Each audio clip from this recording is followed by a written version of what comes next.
நீ பேரழகில் போர் நடத்தி என்னை வென்றாய்.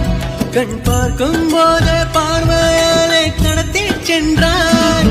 நான் பெண்ணாக பிறந்ததற்கு அர்த்தம் சொன்னாய்.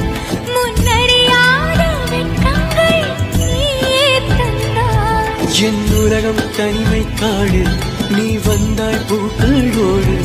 இனி தொடரும் கனவுகளோடு. பெண்ணே பெண்ணே நீ இல்லை என்றால் என்னவே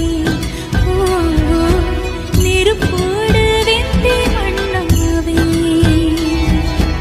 உன் பேரை சொல்லும் போதே உள் நெஞ்சில் கொண்டாட்டம். உன்னோடு வாழத்தானே உயிர் வாழும் போது